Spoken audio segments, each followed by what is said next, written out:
un privilegio que nos haya aceptado esta entrevista. El doctor Francisco Eguiguren fue ministro de Justicia, tiene una trayectoria muy amplia en materia de derechos humanos, también fue comisionado de la Comisión Interamericana de Derechos Humanos. ¿Y cómo no vamos a empezar con ese tema? Doctor Eguiguren, muchas gracias por estar en Réplica. ¿Cómo están? Mucho gusto. Muchas gracias por la invitación. Un honor estar aquí. No, gracias a usted. Bueno, ¿cómo ve usted esa propuesta del gobierno de sacar comisiones, organizar las comisiones para salirnos por dignidad de la Corte? A ver, quizás es bueno explicar algunas cositas porque, sobre todo pensando en el público, ¿no? Yo me imagino que el gobierno sabrá lo que dice, no sé si sabe lo que hace, pero está informado exactamente del asunto. Como se decía en la introducción, en efecto, ya la experiencia de Venezuela, pero incluso la experiencia de Fujimori en el Perú, cuando a fines de su mandato nos retiramos con efectos inmediatos, cosa que no existía y que la Corte no aceptó, inmediatamente restablecida la democracia, volvimos, por supuesto. A ver, para que también quienes nos oyen, quienes nos ven, lo sepan. En el sistema interamericano de derechos humanos, la Comisión y la Corte, lo que se juzga son denuncias por conductas violatorias de los derechos humanos de los estados, no ni de los funcionarios que las perpetran, ni el gobernante. O sea, DINA, como en su momento Chávez o Fujimori o cualquier otro, no va a ser nunca llevado a la Corte Interamericana ni sancionado ante la Corte. Pero sí el Estado peruano. Pero sí el Estado peruano, más allá de quién sea presidente de turno. ¿De acuerdo? Claro. Entonces, si lo que cree el gobierno, la presidenta, que se blinda, se protege, no, porque no va a ir. No podría ir, salvo, claro, hay cortes penales internacionales, eso son otras cosas, ¿no? Allá sí, además está denunciada allá. Entonces, en primer lugar es eso. Los estados que han dado este paso, como el gobierno en su momento Fujimori, como el de Chávez, son estados reconocidamente ante la comunidad internacional violadores de los derechos humanos. Por eso se van, para no asumir su responsabilidad, para que una instancia internacional no analice y juzgue los casos y haga la investigación que no hizo el Estado, o mande que se haga la que no se hizo, y sobre todo, lo más importante, resarcir a las víctimas y a sus familiares. ¿No es cierto? Entonces, mirado así... Es una confesión de parte. Claro. Uno dice, ¿cuál es la necesidad? ¿Cuál es la razón? La razón es perversa. Es buscar la impunidad del Estado, porque si tú crees que te están demandando, denunciando indebidamente, tienes que defenderte. Y te defenderás, ¿no? Y te defenderás. Entonces, en primer lugar, no existe justificación alguna. Esto de la soberanía es un cuentazo, ¿no? El Perú no sé cuántos tratados tiene, entonces también afectan la soberanía los tratados de libre comercio. Entonces, cuando el Perú es llevado por algún tipo de empresa a Washington a discutir en el CIADI ante un tribunal internacional que no es una corte de los estados para discutir si el estado ha incumplido o no contratos y lo manda o lo puede condenar a pagar una indemnización, eso también afecta a la soberanía. Se van a ir también de CIADI entonces. Vamos a hacer un paria internacional. Bueno, no, el alcalde de Lima, López Aliaga, estaría de acuerdo con salirse de CIADI y de esos arbitrajes que le son adversos, ¿no? Claro. Por ejemplo. Entonces, pero luego cuando el presidente Trump dice que somos una desgracia en seguridad como claro, ciudad, él dice, no, yo respeto mucho las sobre opiniones. todo las opiniones extranjeras. Y hay otro tema más también, ¿no? Que ya lo vienen señalando algunos. A ver, el artículo 205 de la Constitución vigente, ¿no? Dice que, agotada la jurisdicción interna, quienes se consideren lesionados en sus derechos pueden acudir a la jurisdicción internacional. O sea, es un derecho de las personas, de los peruanos y peruanas, de las víctimas, no del Estado, no del gobierno, no del Congreso, ni este gobierno con una popularidad ínfima. Entonces, uno podría decir, ¿qué derecho, para no decir qué legitimidad, porque no tiene ninguna, puede tener un gobierno para privarnos a los peruanos, a las peruanas, de la posibilidad de acudir, como dice la Constitución, a una jurisdicción internacional si consideramos que acá adentro nos han violado nuestros derechos? O sea, están violando la Constitución. Porque esto está reconocido en la Constitución, como la Constitución también dice que las decisiones de los tribunales internacionales de derechos humanos, de que es parte del Perú, obligan a los tribunales nacionales. Entonces, retirarse de la Corte, por ejemplo, ¿qué quiere decir? que lo que resuelva la Corte, no solo en casos del Perú, tampoco va a obligar, o sea, hay una afectación a derechos de los ciudadanos y ningún gobierno democrático tiene derecho a hacerlo. En todo caso, sin conocer la opinión de las personas. Yo quiero preguntarle, porque usted dice ningún gobierno democrático, y le quiero preguntar por algo que el domingo dijo el canciller, el señor Elmer Schaller, en una entrevista con Mónica Delta en Punto Final. Ella le dijo, bueno, en el 1999 el gobierno del presidente Fujimori intentó hacerlo y él no dejó terminar la pregunta y le dijo, ¿se da cuenta? Este es un tema que está abierto desde hace muchos años en el Perú. ¿Se puede comparar? Es decir, ¿era en el año 99 legítima la inquietud de Fujimori de sacarnos de la Corte? ¿Qué sensación le deja que un canciller tome como ejemplo al Fujimori del 99 para decir que es una pretensión legítima sacarnos de la Corte?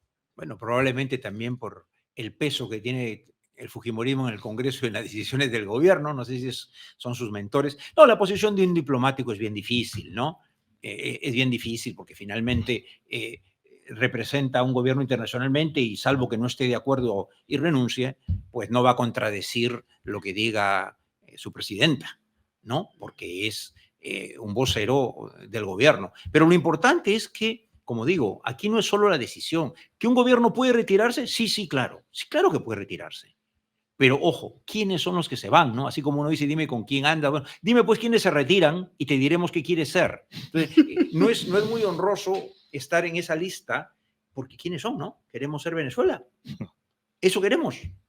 ¿O queremos ser como quiso Fujimori y no consiguió nada? Y como dijo que se retiraba con efectos inmediatos y la Corte dijo eso no hay una espera, pero uno se defendió, devolvió. Bueno, todos esos procesos siguieron, claro, se perdieron y nos condenaron a pagar indemnizaciones o a un montón de cosas más. Entonces es una medida absurda, no se aprende la historia. Y sobre todo, como digo, es perversa. No hay ningún fin bueno. A mí me da, no sé si decir, risa no, pena escuchar incluso a muchos colegas, profesores de constitucional, ¿no? Que justifican esto, que está de por medio de la soberanía, ¿no? No estamos en la Edad Media. El mundo actual es un mundo globalizado en lo político, en lo económico. Los estados se asocian, se agrupan, ¿no? La soberanía no es un concepto absoluto. Además, tú decidiste voluntariamente entrar al sistema, nadie te puso una pistola en la cabeza. Entonces, ¿acaso es una afectación de la soberanía? Sería una afectación a la soberanía si otro Estado nos quisiera imponer una decisión o un tribunal del que no formamos parte, pero no es el caso.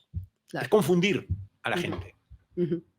Bueno, usted también fue ministro de Justicia, nos estaban preguntando de qué gobierno, del gobierno de Ollanta Humala, y le quiero preguntar por el actual ministro de Justicia. ¿Cómo se siente con ese sucesor tantos años después, el señor Santibáñez, que ha sido censurado como ministro del Interior, que tiene una cuenta de Twitter en la que súper agresiva, insulta, ¿no? Ahora dice que no es suya, que no es su cuenta, y que tiene pues todos estos problemas como un impedimento de salida del país. 13 carpetas fiscales en 13 trámite. carpetas fiscales, una investigación por varias cosas, entre otras por obstrucción a la justicia. ¿Qué opina de que estemos en manos de un ministro de Justicia de ese perfil?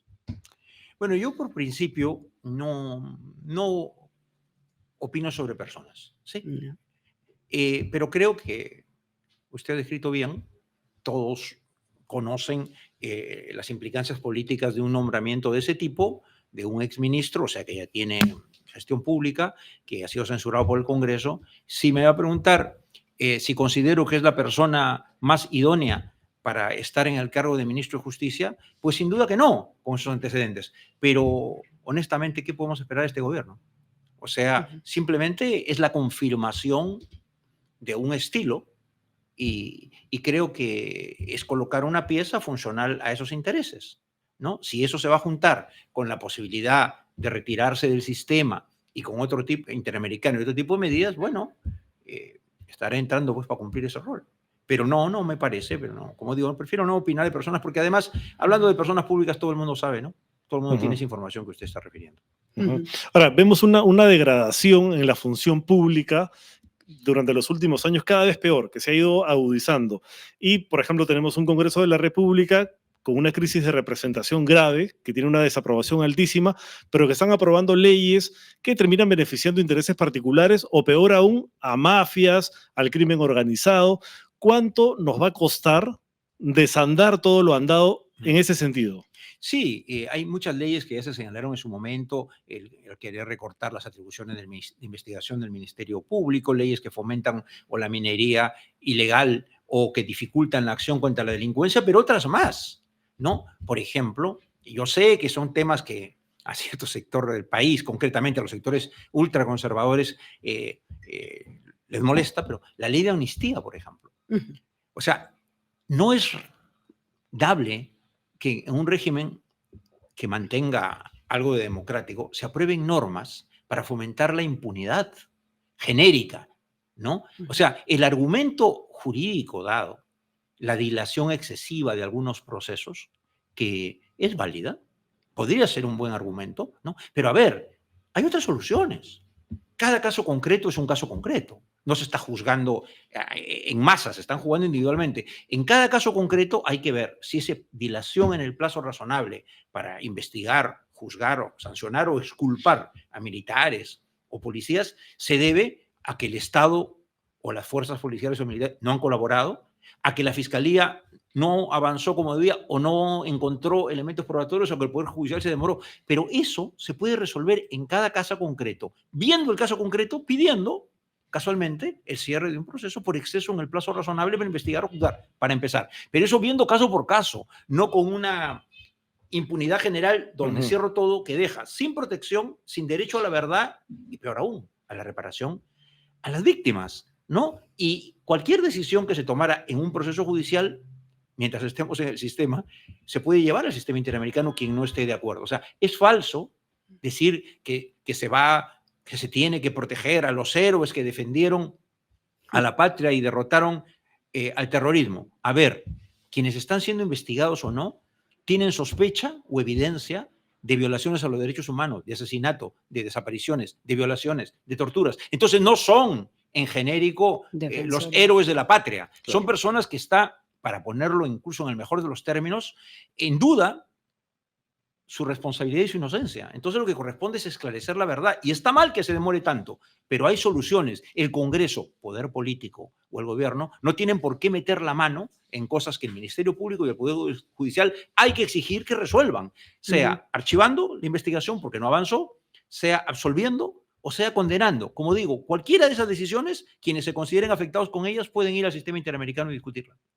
¿Le parece una incongruencia, pues como dicen más o menos en mi pueblo, a Dios rogando y con el mazo dando, con una cosa haciendo por un lado y por la otra lo contrario, que es decir, queremos salir del sistema, esta corte no nos representa, nos hace daño, no entiende al Perú, esta comisión interamericana, y por otro lado teniendo un integrante de la corte como el doctor Alberto Borea y un candidato que quisieron poner en la corte, el señor colombiano Bernal, que es el más conservador de esa, ya está terminando en la comisión interamericana? ¿Le parece que se puede entender esa dualidad de este gobierno? Bueno, lo que se puede entender es que si uno ve también, aparte, la ley de amnistía, que ya la Corte Interamericana y toda su jurisprudencia tiene claro que eso no procede, o sea, que ya, como ocurrió también con Fujimori, eso llegando a la Corte va a ser considerado contrario a la Convención, bueno, otra razón más para quererse salir de la Corte, ¿no? Claro. O sea, que no se haya un control frente a denuncias de la ley de amnistía. Y bueno, claro, a Alberto Borea nos conocemos hace un montón de años, somos amigos. Lo llevaron a la corte, el Estado peruano, sí, pues, alguien diría es incongruente, ¿no? Pero yo estoy seguro que si el Estado se retira, alguien como Borea no podría estar ahí. Recordemos que Borea fue uno que también defendió en su momento nuestra continuidad en el sistema interamericano. Entonces, sí, es que andan a tientas, andan a salto de mata, pensando intereses en visiones coyunturales, pequeñita, menudas, ¿no? Queriendo tapar el sol con un dedo. Si acaso se retiran, porque no podemos amarrar las brazos, bueno, estarán cometiendo una inconstitucionalidad y también la Corte en su momento, o cuando vuelva un régimen plenamente democrático en nuestro país, eso quedará sin efecto, como se decía al empezar. O sea, esta historia ya es conocida, repetida, pero en fin, ¿no? Ujú. Ahora, el ministro del Interior, volviendo al señor Santibáñez, y sin necesidad de referirnos justicia. a él directamente, de justicia, perdón, ha dicho que el Ministerio Público es una organización criminal. Y esto va en consonancia con estos intentos del Congreso por reformarlo Por a su intervenir. medida, básicamente, porque Claro. la mayoría están investigados. ¿Qué consecuencias puede tener una reforma de ese tipo por este Congreso y este Ejecutivo?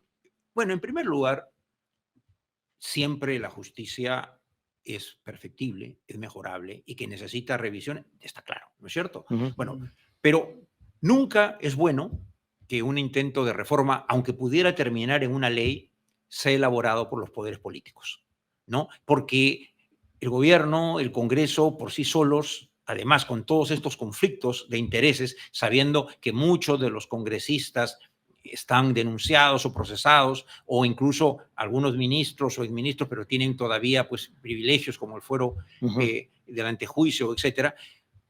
Una reforma debe hacerse, una reforma judicial o una actualización, una modernización, debe hacerse como producto de un proceso reflexivo, un diagnóstico, un diálogo con amplia fuerza. No se puede hacer contra ni sin el Poder Judicial o el Ministerio Público, pero debe entrar también a tallar pues, los colegios de abogados, la comunidad académica, sin duda el gobierno también, pero dentro de un proceso, ¿no? Y con personas calificadas, con experiencia para ello, con un mínimo de sustento para el diagnóstico y por su trayectoria, ¿no? No le vamos a pedir pues a los delincuentes o a los potenciales o a los posibles delincuentes que reformen la justicia.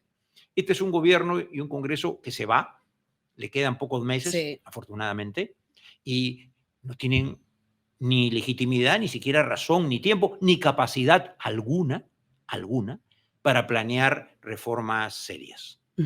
Pero han hecho un montón de reformas a la Constitución. Así es. Y ese es ya nuestro último tema, pero este Congreso, que tiene una mayoría de la gente que en campaña dijo no a la Asamblea Constituyente, Así no es. vamos a permitir una constituyente en el Perú, y no es que la estemos promoviendo de ninguna manera, ahora este Congreso ha cambiado, usted es el constitucionalista, creo que son 75 artículos de la Constitución. O sea, no es esta la misma Constitución del 21. ¿Cómo ve esa transformación de la Constitución? Hay incluso quienes dicen que a esta Constitución ya no debería llamarse la del 93, sino la del 25. Claro, pero además lo han hecho precisamente a su modo, como ha actuado este Congreso.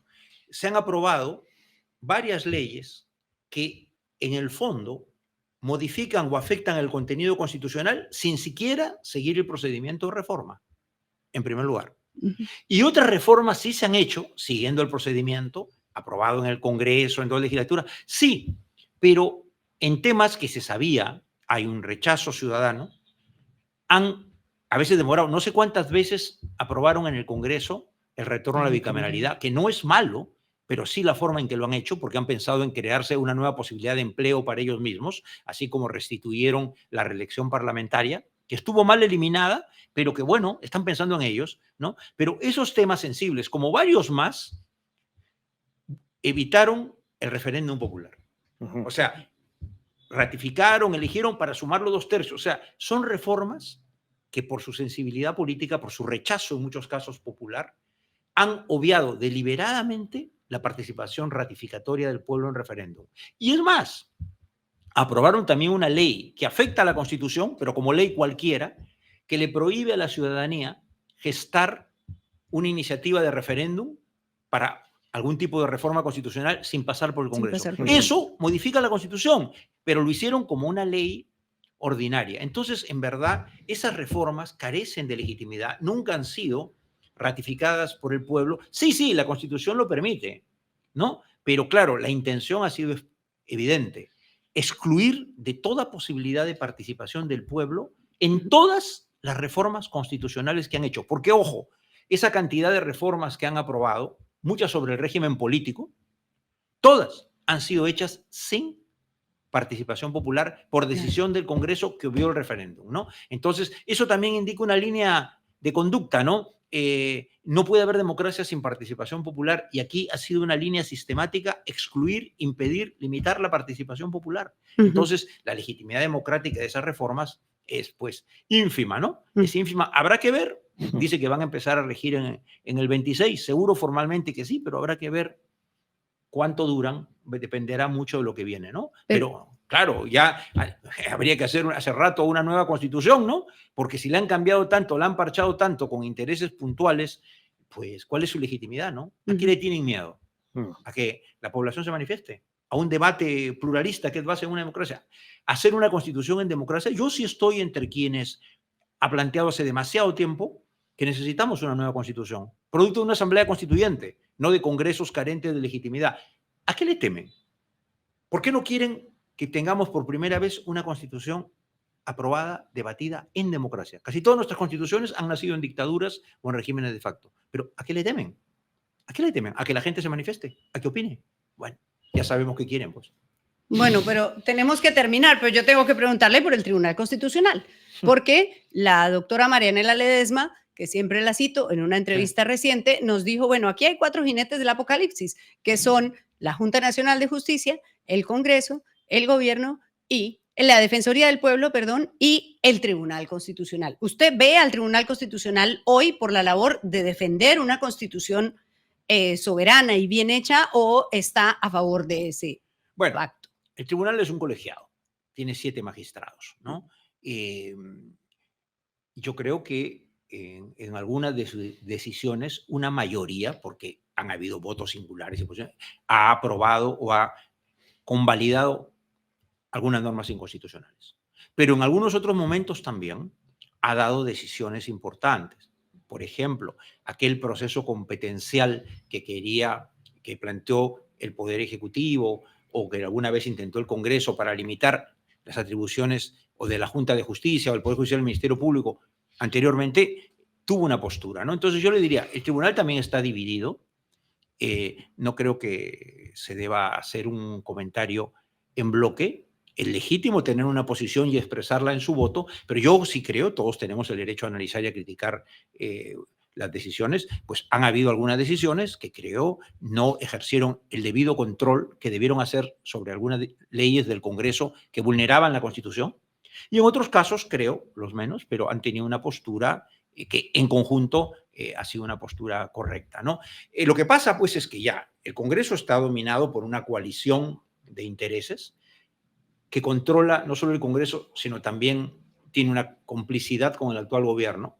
Copando eso, han controlado la Junta de Justicia, la Defensoría del Pueblo y todo lo que pueden. ¿Qué les queda?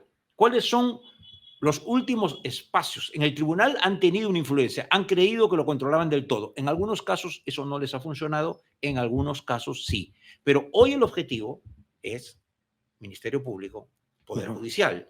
Son los órganos que quedan y que tampoco están exentos de presiones y control y que tienen divisiones internas, ¿no? Pero el Poder Judicial y el Ministerio Público son los órganos que deben garantizar la independencia en la justicia. Claro, que no haya impunidad precisamente. Claro, y donde los políticos no deben meter la mano, ¿no? Pero la Junta de Justicia ya fue tomada. Ese ya cayó. Claro, o sea, realmente hay por suerte no les va a alcanzar el tiempo, pero realmente esa voluntad de copamiento, de avasallamiento de las instituciones, acabar con la separación de poderes, con el contrapeso, ha sido una constante. Conforme más ha ido decayendo el gobierno, más ha aumentado su impopularidad y más denuncias se han hecho sobre su conducta, más quieren controlar a quienes te podrían investigar. El Ministerio Público, y esta historia no ha acabado. Ya sabemos que hay posturas para tratar de derribar o que se suspenda o de destituir el Congreso a la fiscal de la Nación o al propio Poder Judicial o a la Corte Suprema o a su presidenta. O sea, las intenciones están claramente explicitadas. Yo confío en que desde la prensa, desde la sociedad, se ejerza ese tipo de respuesta, de resistencia para frenar o intentar frenar estos atropellos o corregirlos si se producen. Bueno. Buen mensaje para terminar. Muchas gracias. Gracias a ustedes. Gracias, doctor Eguiguren. Gracias. Tenemos un anuncio para todos ustedes y volvemos en unos segundos. Vamos con nuestra promo del YouTube Premium, por favor. Hola, epicéntricos y epicéntricas. Hoy queremos compartir con ustedes algo emocionante. Y si les gusta nuestro contenido y quieren seguir apoyando el periodismo independiente, esto es para ustedes. Por solo 15 soles al mes, puedes suscribirte a nuestro YouTube Premium. ¿Qué ganas con eso? Mucho más de lo que imaginas. Acceso exclusivo a nuestros programas con contenidos que no encontrarás en ningún otro lugar. Adelantos de reportajes y notas antes que nadie. Prioridad en sus comentarios para que podamos escucharlo mejor. Y lo mejor, acceso a nuestra comunidad de WhatsApp para que podamos discutir, debatir, dialogar, compartir ideas. Todo esto no solamente le da a usted ventajas increíbles, sino que con ello nos ayuda a crecer, a seguir produciendo información de calidad, profesional e independiente. Tu apoyo hace posible que sigamos investigando, reportando y llevando a la pantalla lo que realmente importa.